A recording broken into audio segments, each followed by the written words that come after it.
Joining us right now is Professor Jordan Peterson, as well as Professor A.W.P. Thank you for joining us today. Thanks. Professor Peterson, let's begin with you. Why are you against the use of alternate pronouns? I'm against the use of legislation to determine what words that myself and other people are required to utter. But would you use alternate pronouns if a student asked you to? I think I've made my position on that clear already. Well, perhaps not to our audience at home who are just being introduced to this. Would you use alternate pronouns? And why not? Because I don't believe that other people have the right to determine what language I use, especially when it's backed by punitive legislation. And when the words that are being required are the constructions, they're artificial constructions of people I regard as radical ideologues whose viewpoint I do not share. When you hear Professor Peterson saying that this is oppressive, how do you respond to that? The Peterson drama has done real harm to real people on campus. He's made it harder to be transgender or non-binary. I know this from personal experience. I'm non-binary and transgender, and I know how it's felt to be on the U of T campus for the last month. And I also know from private communications with other affected people. You know, in New Zealand, where I grew up, academics have a statutory role enshrined in the Education Act to be a critic and conscience of society. So I think that's an idea worth exporting to Canada. So I'd like to give Peterson about a B+ for his critic role recently, and an F for the conscience part. A student once said to me when I finally obtained tenure, "Now, Professor, now that you have obtained superpowers, you must agree to use them for good, for peace and justice." So I invite Peterson to start doing more of that. Well, Professor Peterson, those who are asking for this alternate use of alternate pronouns, they are saying it boils down to respecting their human rights. How do you respond to that? I don't think it boils down to respecting their human rights. I think that it's an imposition on freedom of speech that's being implemented at a legislative level. I also think that if there was a naturally evolving solution to the linguistic problem that's being posed by a small fraction of the transgender community, that people would have already adopted it. We've never had a situation in the usage of English before that required legislation to produce a transformation in the manner in which people spoke. It's a very dangerous precedent. So it's one thing to tell people what they can't say.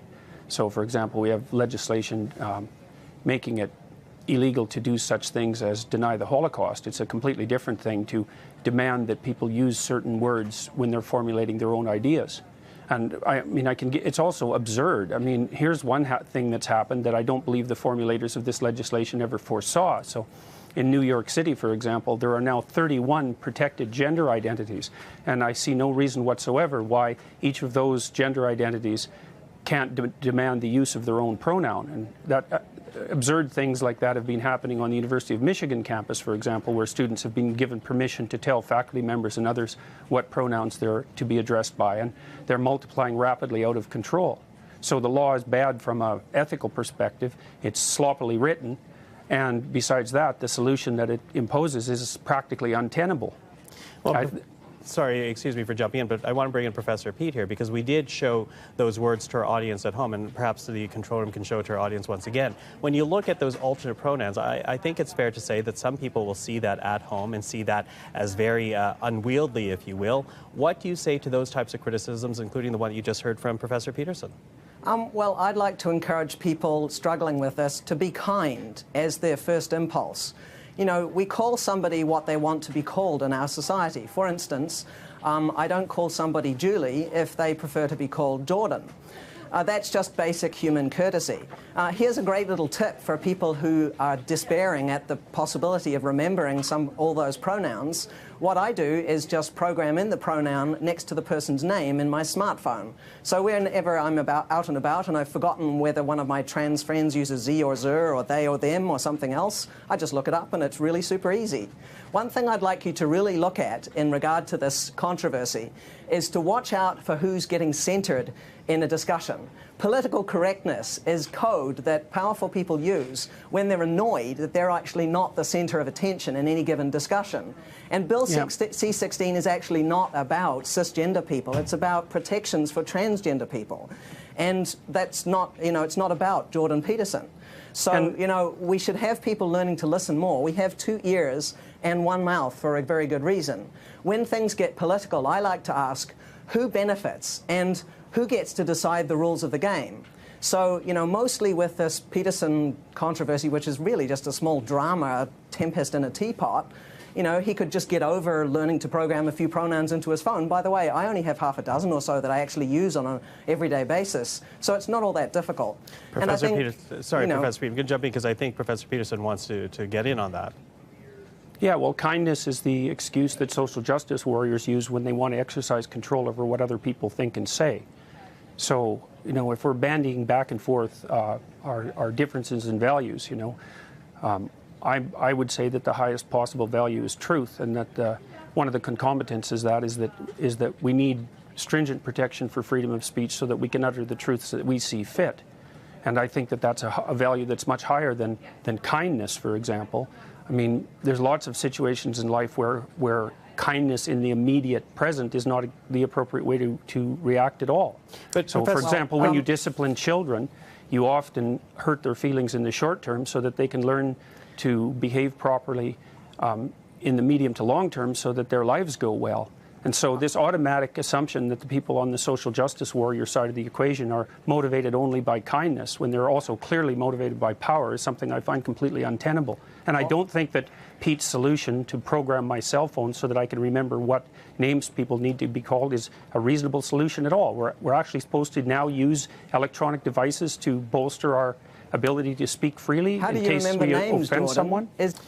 Professor Pete, when you hear that this is a free speech issue, that you hear Professor Peterson in this case essentially saying that he doesn't want to be legislated to adopt new language, what's your response to that? Well, I share a number of Jordan's concerns about freedom of speech and academic freedom on campus. These are both very, very important principles, and they should apply regardless of what kind of politics you like. For example, if you're a left-winger or a right-winger or an up-winger or a down-winger or whatever it is. But, you know, the reason why we have laws that protect academic freedom and freedom of speech is primarily to prevent government interference in individuals' lives, in their business. It's there really mostly to protect against a form of structural violence. And these free speech laws were actually never intended to be used as all-purpose accountability shields, you know, so that you don't have to be held accountable for your actions. I'm perfectly willing to be held accountable for my actions, and the university has already indicated the seriousness with which they view my actions. And I also do not believe that free speech laws were there to protect to regulate violence. Free speech laws are there because we use free speech to identify problems in our society, generate solutions to the problems, and then reach a consensus. So freedom of speech is actually is protection for the mechanism by which our individuals and society properly orient themselves across time.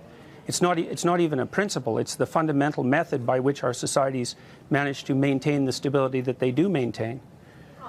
And it's one of the ways we do that, yes.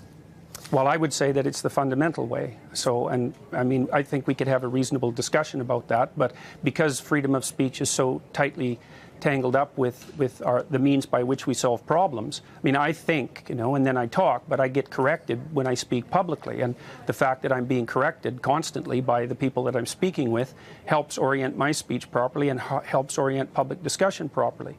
And I can tell you, too, that if there wasn't something absolutely vital at stake here that had a lot more to do than with just simple kindness, there wouldn't have been millions of people watching, for example, the assault that took place during the free speech rally that was held a few days after I released the video, which I see that CBC conveniently omitted to include in their video clips at the beginning of this interview.